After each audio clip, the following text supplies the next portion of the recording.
presentation, we're going to be covering some herbal remedies for heart disease and diabetes.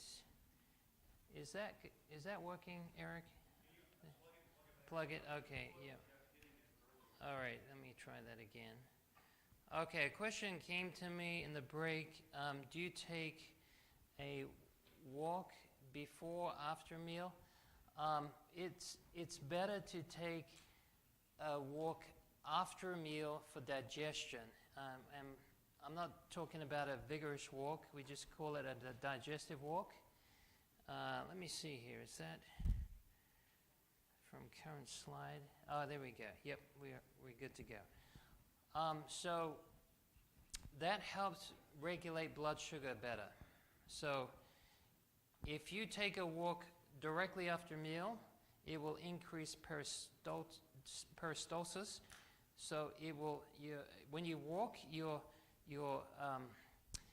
bowel is suspended by tendons, and they just bounce up and down.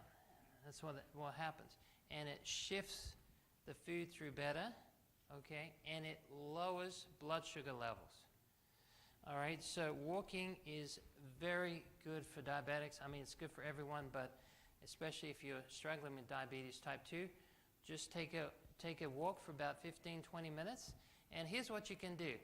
After you come back, test your blood sugar again, and you'll see a big difference, right?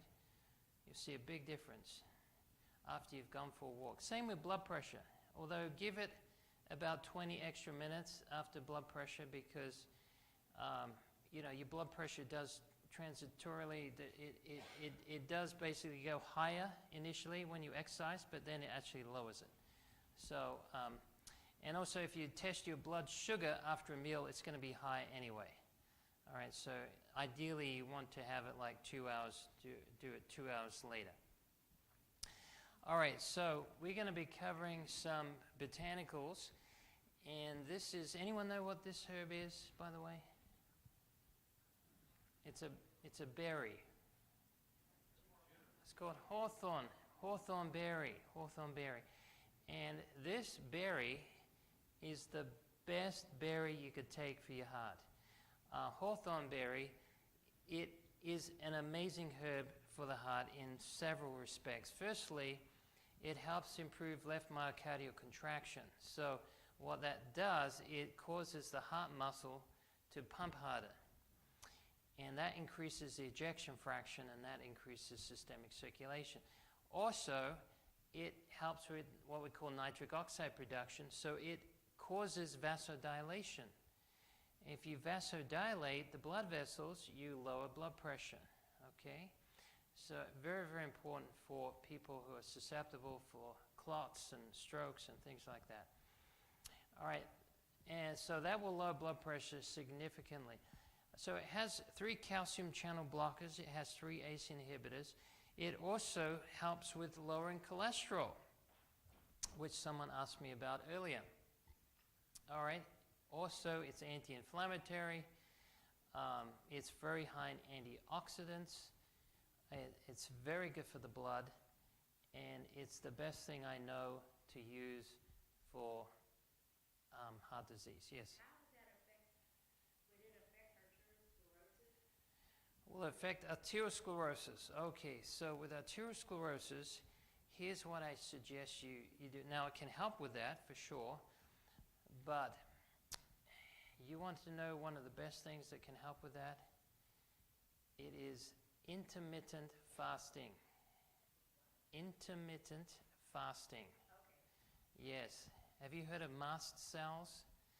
Mast cells are part of your immune cells, and they lie in the wall of the blood vessel, and when you fast, and I'm not talking long fast, I'm just like skipping a meal, for example.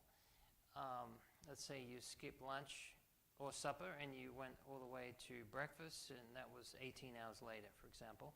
Your mast cells will be stimulated, and what they do is they clean up plaque buildup in the blood vessels, and they gulp it up.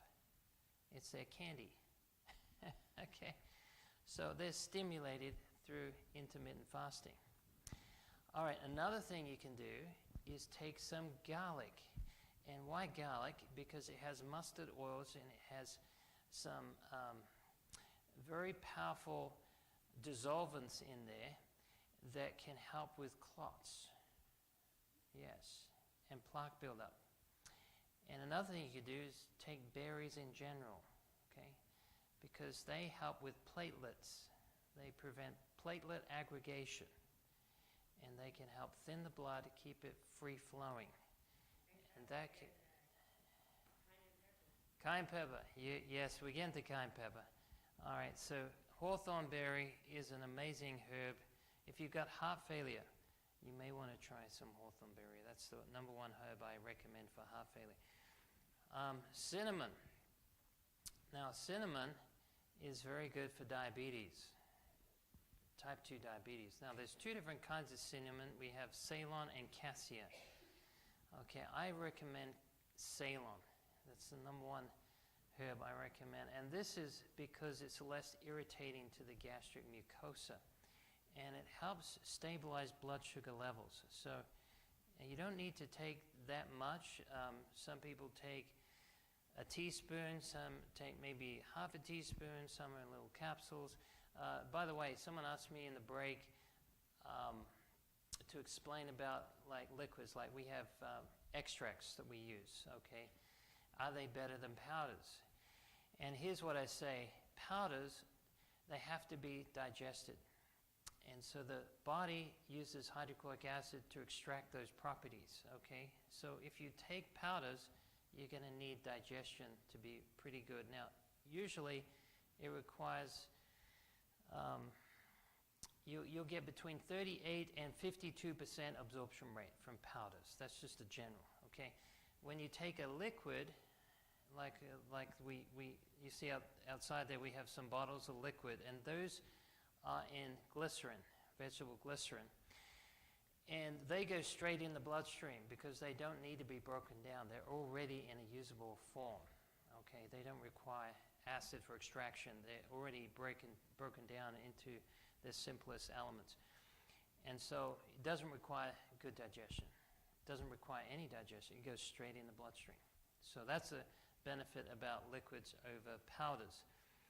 A lot of powders that you get are formulated into capsules, and they have compressed tablets. Have you tried some of those compressed tablets, herbal tablets? Now here's what I would suggest. Put one of those in a glass of water, and if it doesn't dissolve in 10 minutes, it probably won't dissolve in you, okay? And be careful where you get your herbs from, because not all herbal companies are very, how can I say, very transparent, put it that way. Be careful of getting herbs from China, okay? China is a big problem with herbs. Yeah, in fact, some herbal companies, they don't even have any of the ingredients listed on the label in their formula. This is what I mentioned before. Remember the cedar berries? This is Juniperus monosperma, and this is what I mentioned that young lady had for her diabetes. We have used this also with type 2 diabetes, and it's worked very well with that as well. This has a seed inside, and what I probably should make an extract out of this at one point, but when I've been recommending these for people, they just put it in the back of their mouth and just sort of crunch it a little bit and just soak that. And anyone know what, oh, I've already got it up here. Gymnema, okay. Gymnema or Gymnema sylvestri. This helps with insulin resistance. Insulin resistance. This is an excellent one for that. Insulin resistance, yes, very, very good for that. I'll tell you, I found this to be one of the most effective things for coughing, non-productive coughs, okay? So I got onto this accidentally. I was helping a lady who had diabetes, and I didn't realize she had a cough because her husband came in to buy something, and she had a cough for 12 months straight, and her husband couldn't even sleep in the same room with her because he would be disturbed, of course. And so after taking Gymnema, her cough went away. And so we've used this for people with severe coughing. Actually, I had a lady who called me one time. She was from Jamaica. I've never heard a lady praise the Lord so much. She was coughing for 20 years, nonstop. She said, I couldn't even go to church because people thought I had COVID or something. And so she was very, very tried with this. Well, I thought that it probably was due to a gastric issue, the gastric acid causing a reflex action on the nerves connected to the bronchioles. And so from what she told me, I said, take some bitter herbs, and I think Gymnema was the other herb I recommended. And her coughing went away. And she called me from Jamaica just to thank me. She was so happy. And you're always happy. You live for these moments when someone's getting relief and you can just praise God together, because that's what it's about. It's about helping people. And so she was really, really happy. And you get to learn these herbs become your friends, because you see how they work in particular cases, and sometimes they go beyond your expectation. But Gymnema is very good for blood sugar regulation as well. The botanical name is Gymnema sylvestri, by the way. This is fenugreek seed. Now, fenugreek seed, it is very good to slow the transit time of sugar into the body. It's also good for pregnant mothers as well. Sometimes people avoid it because of lowering thyroid function, and you probably see that in some clinical studies. But fenugreek seed is actually very good for sugar regulation because it has a chemical called 4-hydroxyisoleucine that stimulates the pancreas to produce more beta cells, and the beta cells are what produce the insulin. So fenugreek is an excellent herb to regulate sugar control. Now, turmeric root is also another excellent one to help with the pancreas, and also it can help with heart disease. And turmeric is the #1 most researched herb on the planet. It's had over 6,000 clinical studies done on it, and it is a golden herb for a reason. All right, some people think one of the wise men bought turmeric root, and that was considered gold. And now it was, I'm not saying it was, but the price of it would have been similar to gold because it was very, very expensive item. But it's interesting, the first 2 Christmas presents were herbs, right? Frankincense and myrrh. Do you know what both of them have in common? They heal the deepest of wounds that nothing else will heal. Yeah, frankincense and myrrh. Yeah, very powerful herbs, very powerful antimicrobials, which I think was probably emblematic of what Jesus was, the great healer from wounds. Anyone heard of digitalis? Okay, foxglove. They make this into a medicine, right? Digitalis is the medical, the drug name, but it's actually from the foxglove, the flower here, a very beautiful flower, by the way. And this helps, it's very good for people with arrhythmia, okay? So you may want to consider this. Now, when you get the drug, it's actually in isolated form. So, which brings me to a point. It is better to take the whole plant than it is the individual constituents. Okay, why is that?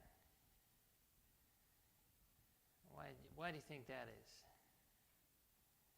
Do you know the average herb has between 5,000 to 10,000 phytochemicals in each plant? Now, how do you know how all those 5,000 chemicals interact with each other? You don't know, do you? So, why don't we be God and we isolate ones and we concentrate it and make billions of dollars off it? Doesn't that sound like a good idea? See, it takes more than a good soprano to make a choir, and it takes more than a good phytochemical to make a medicine. And so when you start isolating things, guess what happens in every case? Without fail. Anytime you isolate a phytochemical, you unbalance it. You don't have all the other facilitators to help it. Like turmeric has curcumin, right? You take curcumin and you concentrate it. Will it be helpful for inflammation and pain? It will be helpful for inflammation and pain, but because it's an isolate, the liver gets rid of it in about 20 minutes.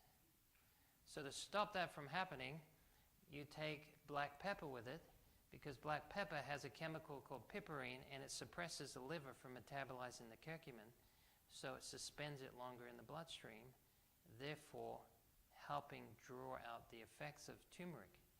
But guess what? If you take the turmeric as a whole, you don't need that. You don't have that problem. You don't need to add black pepper because it has all the facilitators to help utilize that in the bloodstream. So you don't need a PhD in biochemistry, because God put it in such a way that you will never even know how these things work. I mean, we don't even know how 3 or 4 things interact. We barely know how 2 things interact. And how do you know how 5,000 things interact? Right? Impossible, isn't it? There's no point even trying. But what God has put together, let no man pull aside. I know in context he was talking about marriage, but it's the same with plants. When you pull apart these plants, you make them medicines, yes, they're already medicines, but here's the thing, you basically change the way they act in the body. And you create side effects. That's why every drug has a side effect. Do you know herbs are not considered by the FDA as medicines? Do you know why? Because the definition of a medicine, according to the FDA, look it up, it has to have a side effect. It has to be poisonous in nature. Yes. So these are not medicines. However, if you prescribe a herb, you're practicing medicine without license. So if you can figure that one out, please let me know. All right. So here's another great herb for heart disease and diabetes, flaxseed. You like flaxseed? Why is it good? Because omega-3s. Omega-3 fatty acids. Very important. Do you know there have been people who have been brain dead? Like there's no electrical activity in the brain, like a brick, you know?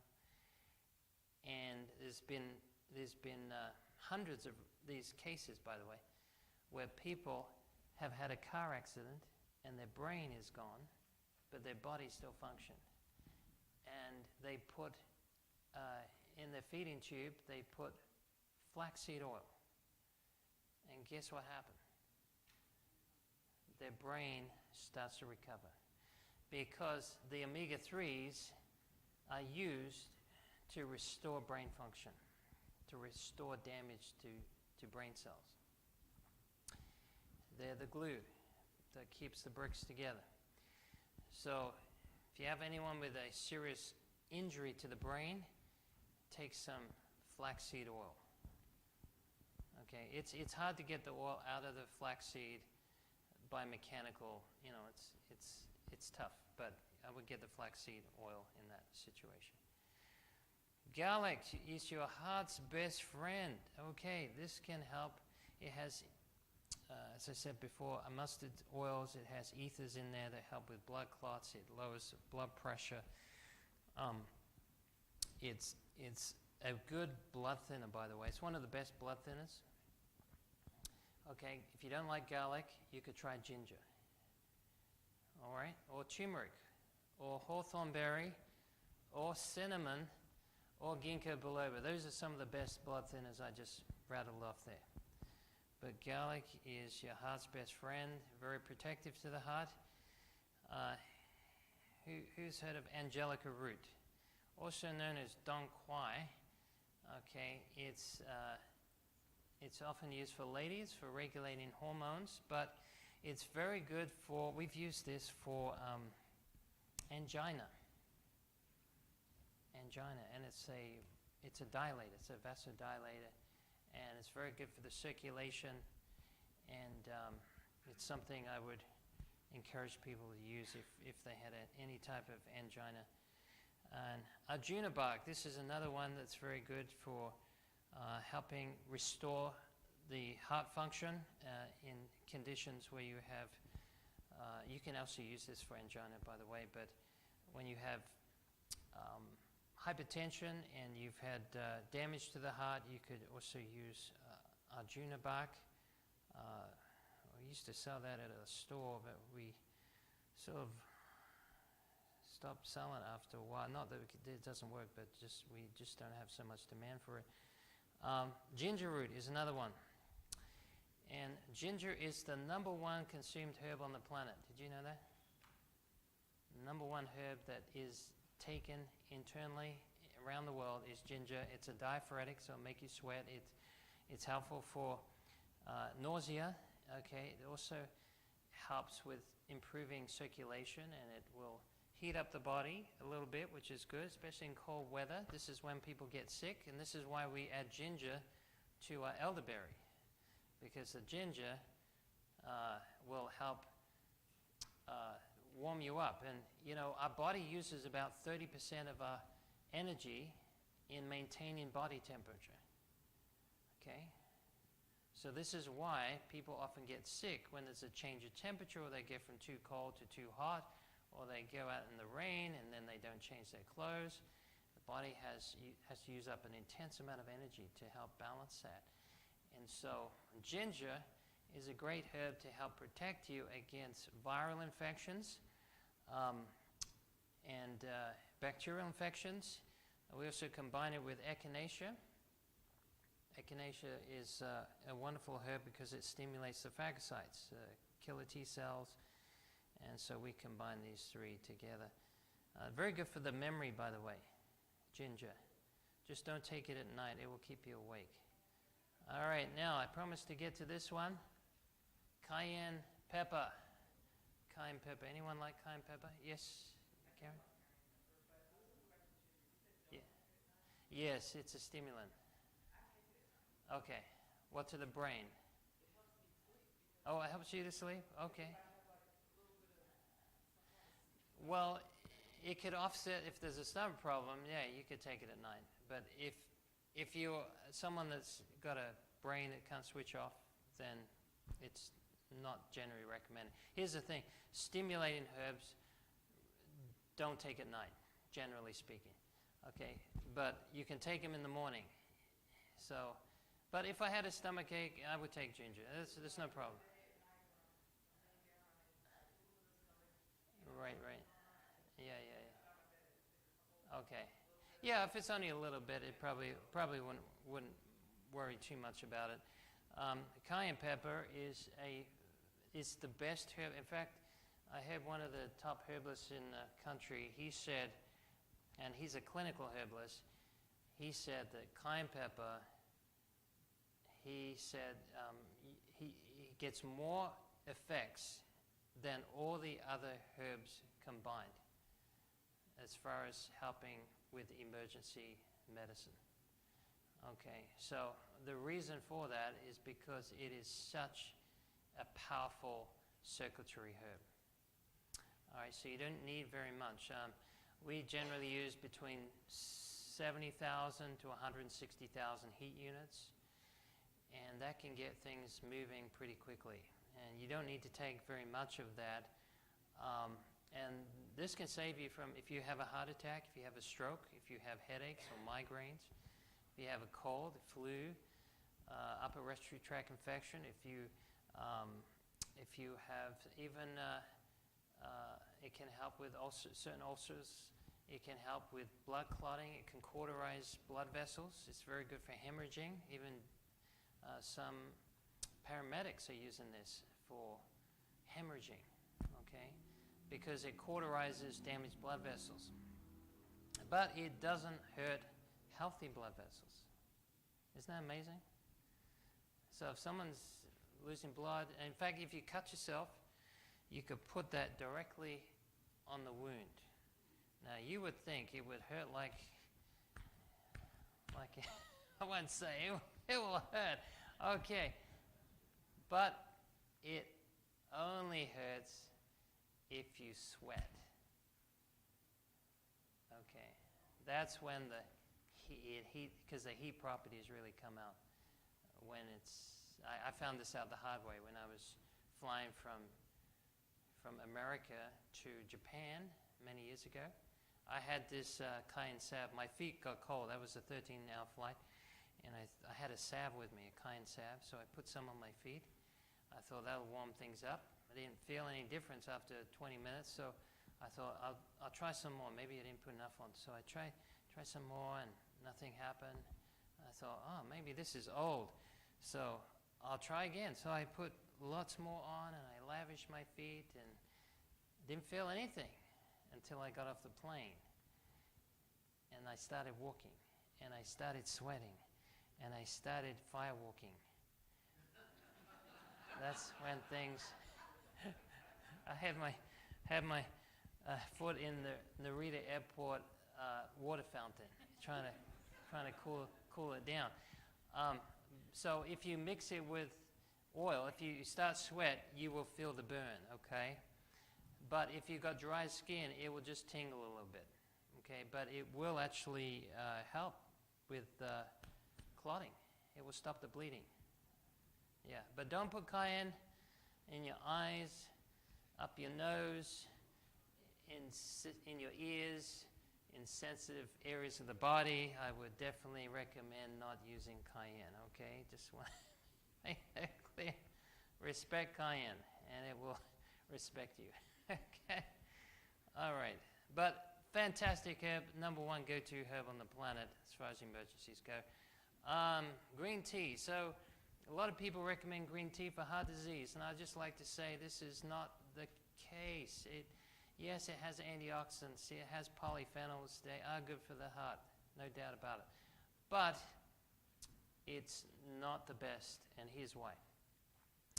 One is often these green teas, they're high in fluoride, they're high in aluminum, they have tannins that block iron absorption, they knock out GABA that affects your neurotransmission, they have 20 to 50 milligrams of caffeine in there, and it is not a good idea to take. You can get all the good stuff without the bad stuff. Just take peppermint, and you'll get plenty of polyphenols just taking peppermint, and that'll protect your heart. Okay, so nutmeg. Now, I do not recommend nutmeg as a food. It has a toxic alkaloid called marasticin, and it suppresses the central nervous system, and it is very toxic. It can cause hallucinogenic effects of 5 grams or more in one sitting. However, that being said, it is amazing. Seen this work incredibly for people that have just had stroke and paralysis of the face. And you get a little nutmeg seed and you just put it in the back of your mouth and clench it in the back of your teeth and mix it with saliva, and it can just very quickly help recover, not instantly, but over a few days, maybe several days to a couple of weeks, can help restore that paralysis. But as a food, don't recommend. It's the only thing I recommend it for, actually, is taking for strokes, recovery, paralysis in the face. Okay, hibiscus. This is a fantastic herb for the heart, and it helps lower cholesterol. It's anti-inflammatory. It's blood cleansing. High packed in nutrition. It's something you can take in the cold weather, you can take in the hot weather. It's very refreshing and full of powerful properties that help build up the blood. It's, you know, red for a reason. Think of it as building up the blood. So blood builder, blood cleanser, anti-inflammatory. As a tea, I would take that as a... These are excellent teas, by the way. These I would take as an extract. These are adaptogenic herbs, and the reason I mention adaptogenic herbs because they are so powerful for helping with stress. They help, all your adaptogens help with stress. They all help lower or modulate cortisol. They help regulate sugar levels, generally speaking. And they help, even some of them, not all of them, help resist the mental effects of stress. And they're very good for the neuroendocrine system. And so these are excellent herbs to take for stress-induced diabetes or hypertension. All right, and I had some of these this morning. Blueberries. You wouldn't think they'd be a category of botanical remedies, but they are. They're medicine, right? Blueberries.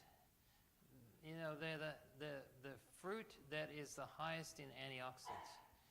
And they are incredibly good. They have tannins in there that can help tighten the blood vessels. These little microcapillaries, you know, people have diabetes, often they have leakage in their capillaries. You can see it when looking into their eye, and sometimes people with hypertension have the same thing because the pressure just ruptures those little delicate blood vessels. And blueberries and the same family of blueberries, like bilberry, can help strengthen those capillaries and stop these leakages in the capillary beds. Very good for vitamin A, vitamin C. Very good for binding with toxins in the intestines, and they're very good for brain function. In fact, fruit is one of the best foods for the brain, and berries are the top category when it comes to the fruits for the brain. Oh, did I do this again?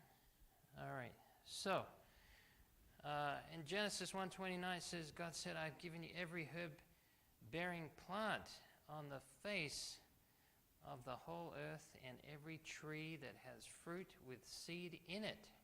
They will be yours for food, and you will eat the plants of the field.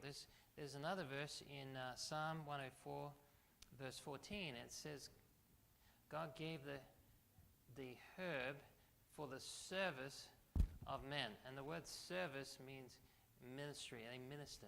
You know how they minister? They're giving. How are they giving?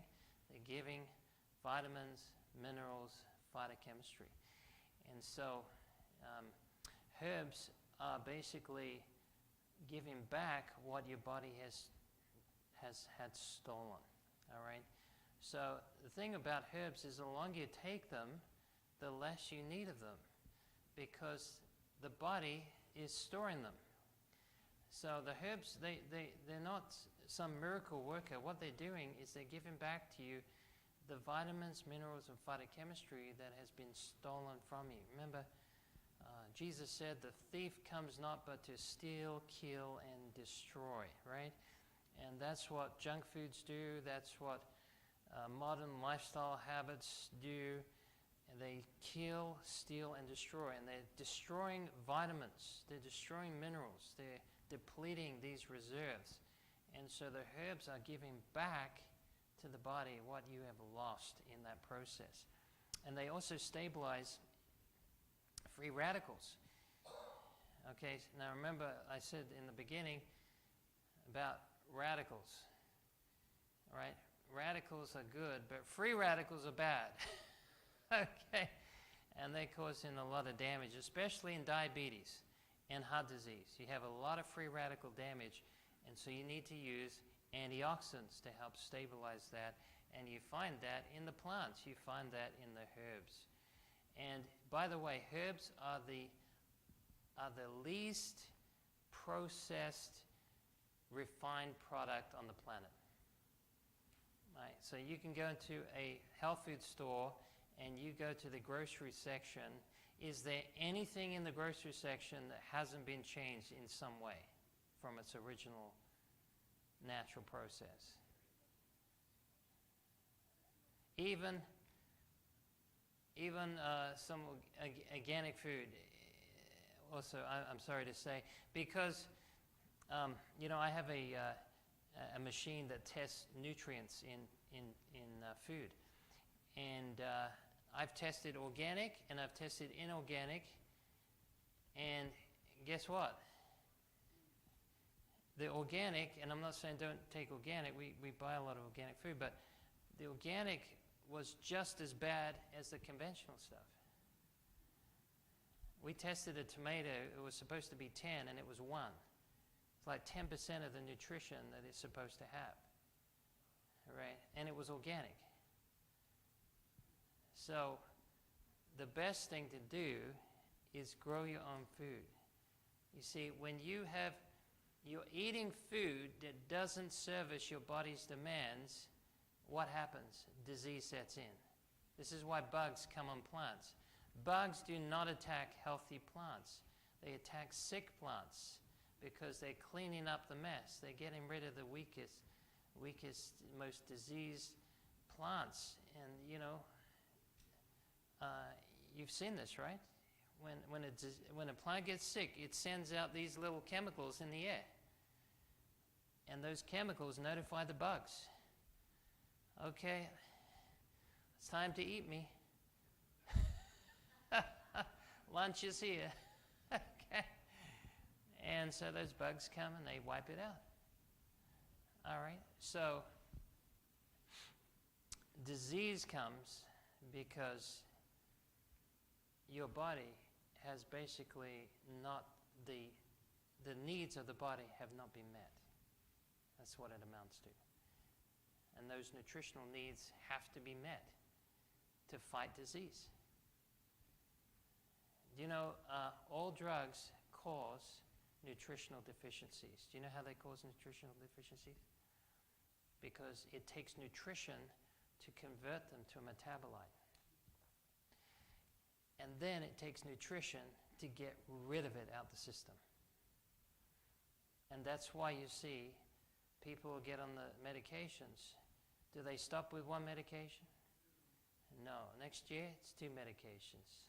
3 years down the line, it's 4 medications. 10 years down the time, it's 20 medications. I've seen some people, more medications, they can make breakfast cereal out of their medications. Right? So, this is the good news is when God gives us something, and the Bible says when God gives a blessing, He adds no sorrow to it. Isn't that wonderful? In other words, there's no sting, there's no backlash, there's no negative thing bound up with that thing. It's all good because God is all good. So His gifts are all good, right? It's only when man gets it that he starts to mess it up. And then we play God. So this is the charge God gives us. If thou wilt diligently hearken to the voice of the Lord thy God, I will put none of these diseases upon thee, including heart disease, cancer, diabetes, which I have brought upon the Egyptians. By the way, God doesn't bring disease. It's a natural consequence of violation of His laws. All right, so let's have some Q&A time. We got 12 minutes here, so I'm sorry, I haven't covered everything. We haven't exhausted. We haven't barely scratched a scratch when it comes to these topics. Yes, ma'am.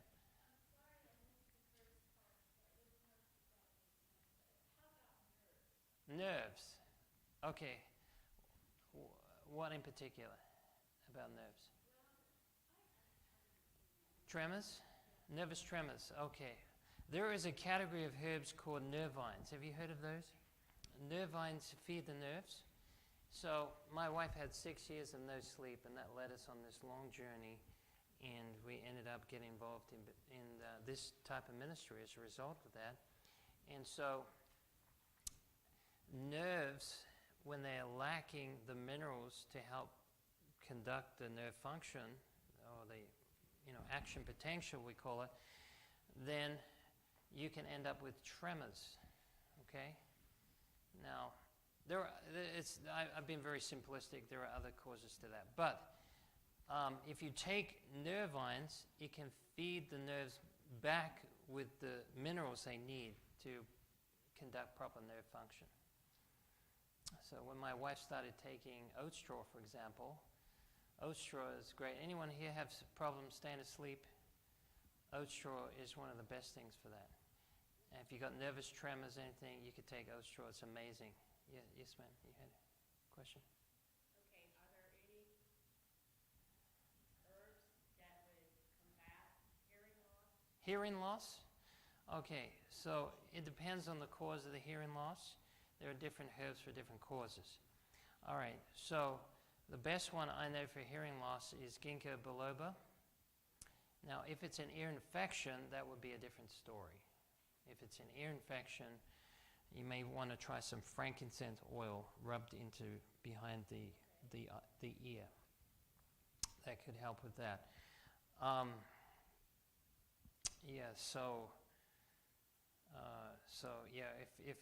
If it's hearing loss from mechanical sounds, then the hairs are damaged. If it's from, say, a drug medication, then it could be the nerves are damaged from that. And again, the best way to improve any damage to a nerve is to accelerate blood flow. Right. So ginkgo does that. Ginkgo, by the way, does that. Now, yes. Well, it could, depending on the cause of it. But ginkgo is the number one herb for tinnitus. But I would also combine it with turmeric root because of inflammation. Yes, ma'am. Okay.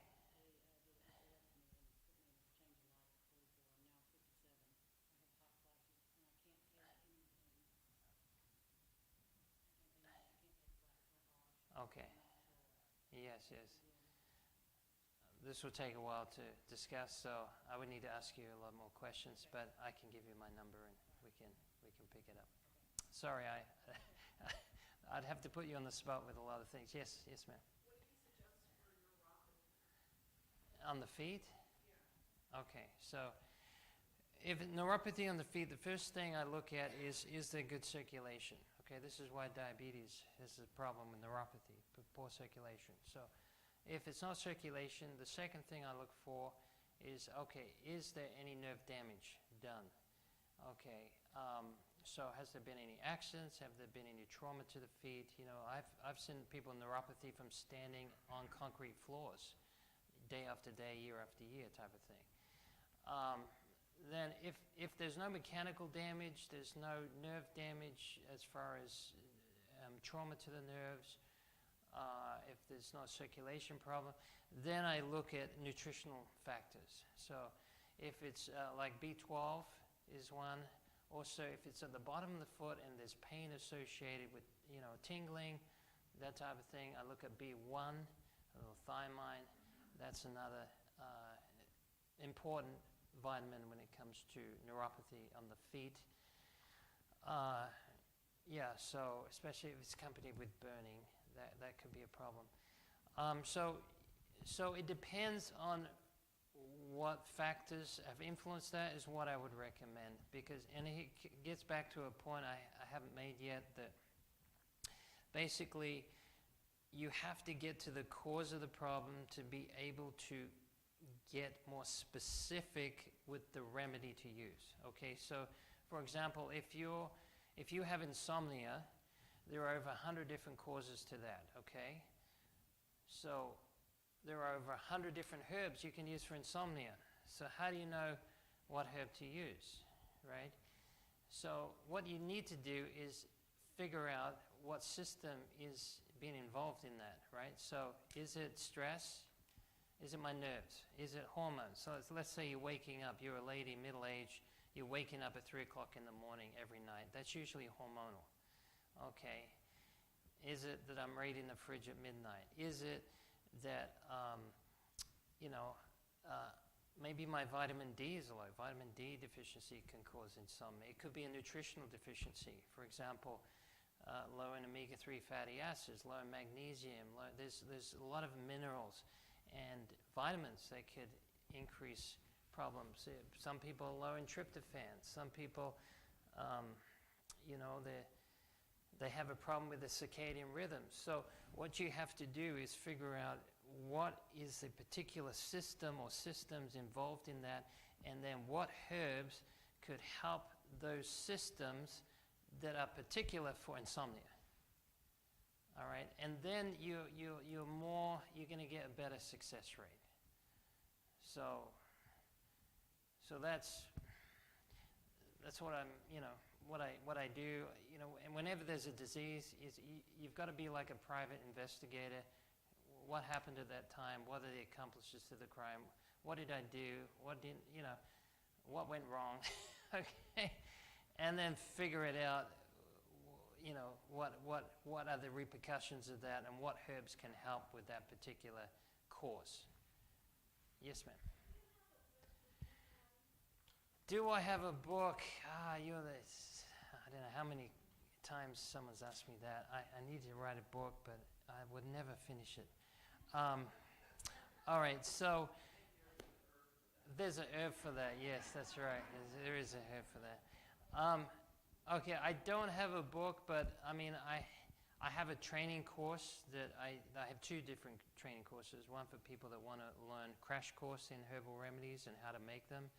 And then I have one for people that want to become herbalists, that want to study herbs and teach herbal remedies. So, and then we occasionally do workshops. So, this fine couple here, they've been to our workshop, and they're involved in herbal remedies as well. So if you want to talk to these couple, they know a bit as well. Yes, I do have a website. Yes, it's www.americanherbshop.com, and shop is SHOPPE. Yeah, SHOPPE.com. And we actually formulate herbal extracts. Those extracts you see outside, they are ones that we formulate, and yeah, we can help you with that. Be happy to. Yes, ma'am.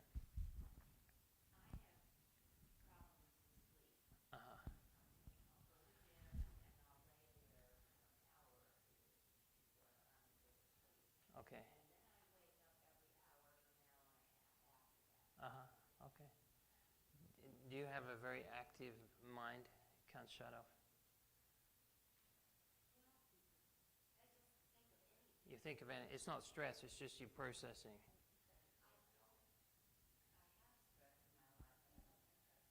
No. But you just can't turn the hard drive down. It's like on a computer. You can't switch the hard drive off. You're thinking about different things. Yeah. So I would try hops, HOPS, hops. It's from a flower, and it's what they make beer out of, but it's no alcohol. Okay, they used to think it was the alcohol that made people go to sleep. It's actually the hops. So the hops has a chemical called lupulin. It slows down the brain waves. So you have 4 different brain waves. You have alpha, beta, theta, and delta. Okay, your delta is where you get your REM sleep. And so what it does, it takes your brain into a deeper, slower, your brain waves slow down, and it can help transition you into a faster sleep. We do have that. Yes, sir.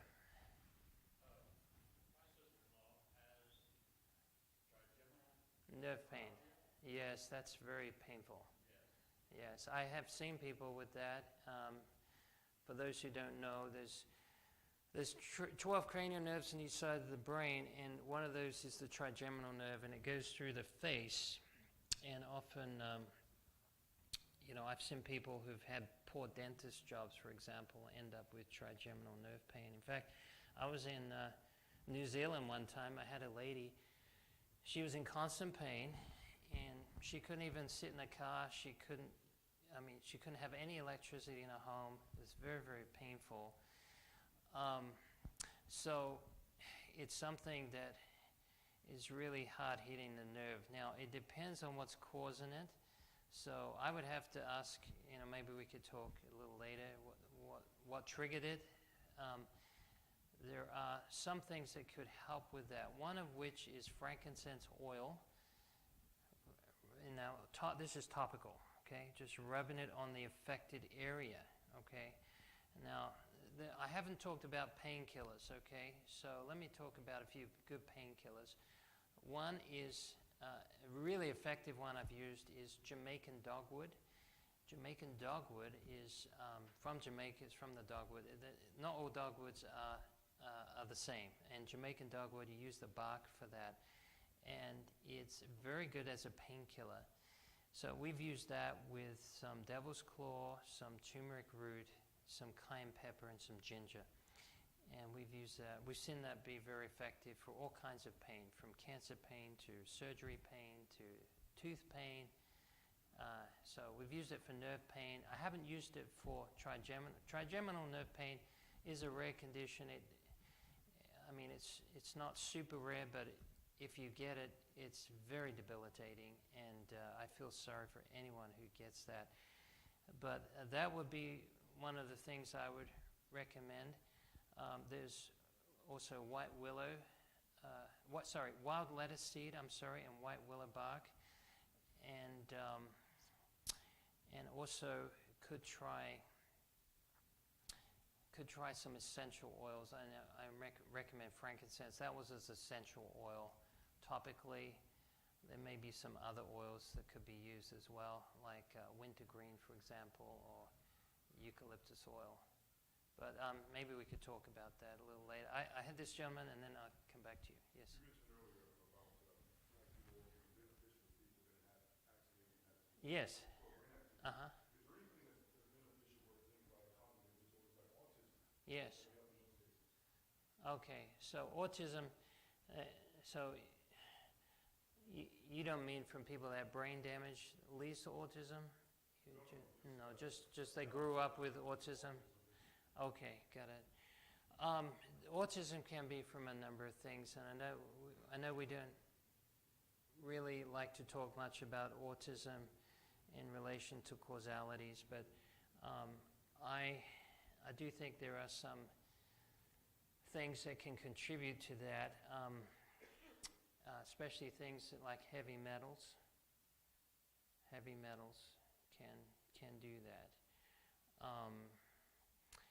And, there are some chemicals that people can ingest that could cause autism.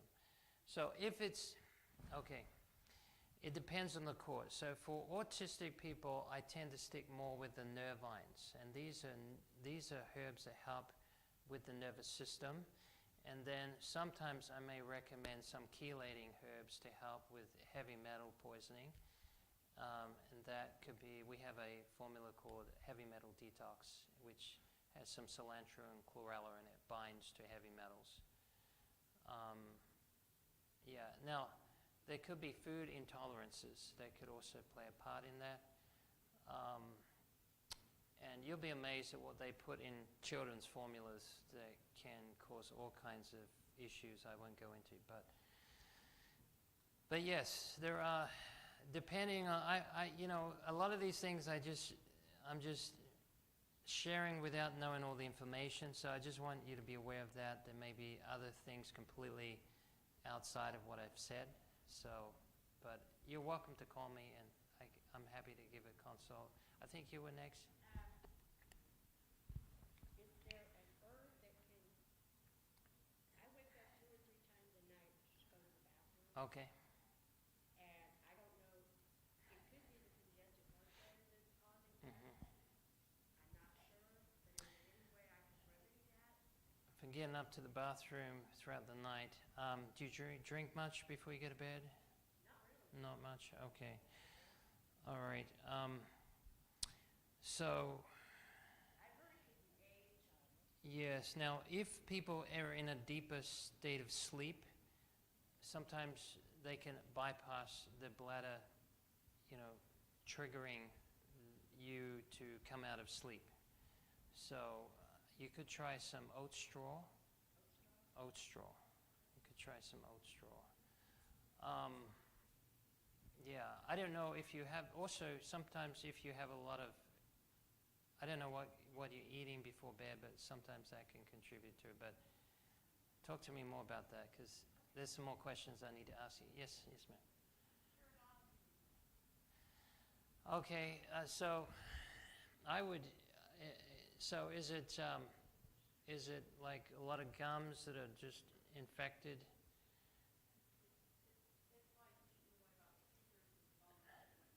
Okay. So I just want to make it clear, I'm not a specialist in dentistry or anything, but I have sometimes recommended taking some comfrey. Now, here's the problem with anything you put herbal in your mouth, you're going to end up swallowing. All right, unless you spit it out. So if there's a current infection going on, you have to deal with the infection. That's number one. If there's not infection going on, then you need to use things that are stimulating the bone to help replenish. So one of the things that you could use is some comfrey.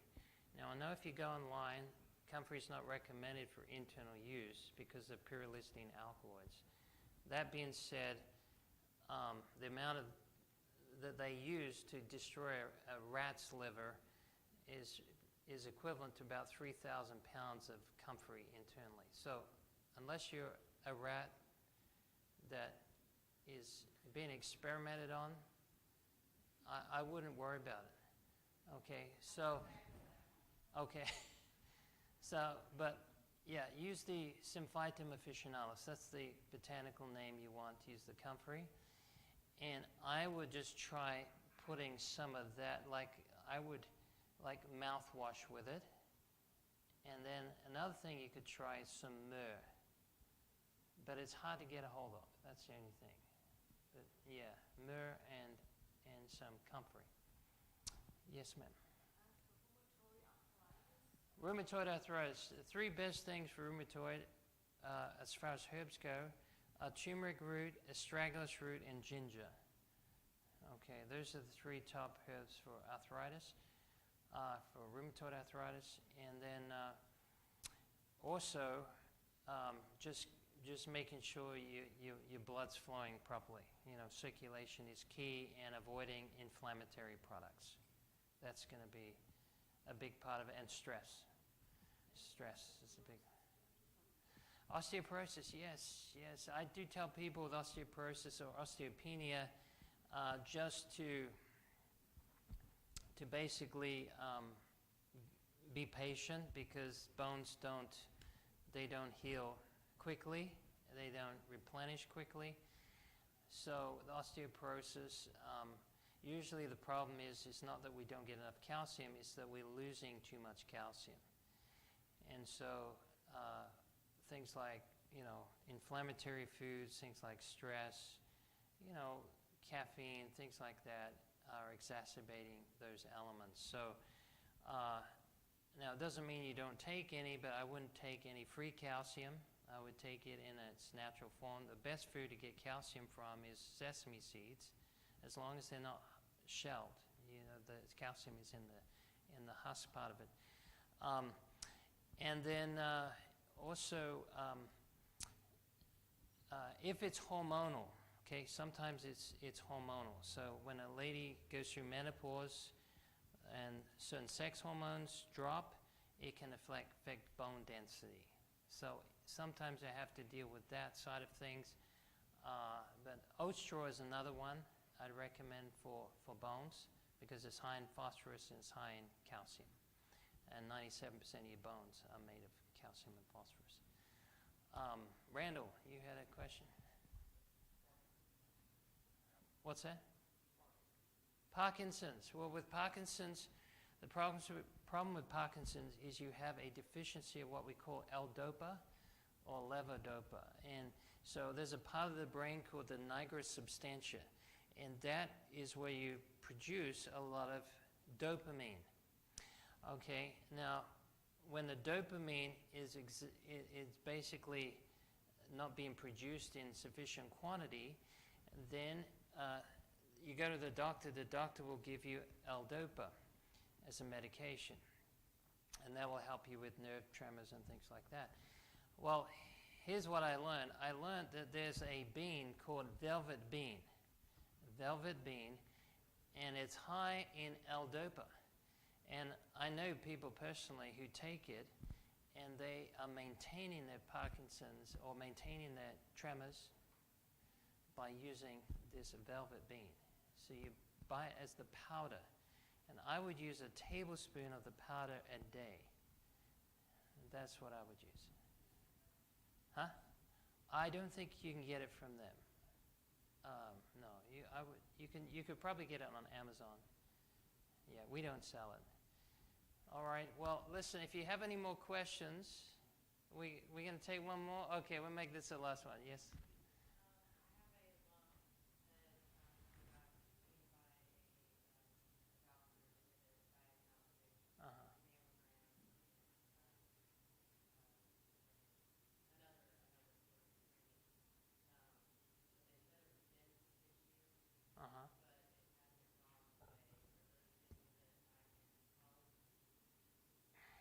Okay.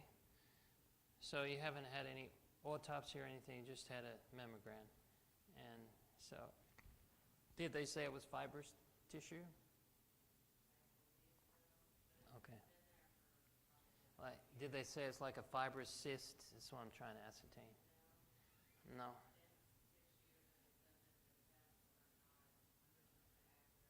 Okay. Okay. All right. So, okay, firstly, you don't need to worry about it because usually those things are benign, right? So I wouldn't worry about it. But if you want to just use something prophylactically, I recommend, I would use red clover. Now, there's a number of things, and I haven't gone into specific types of cancer because there's just too much you can just dive into anything and that'll be it.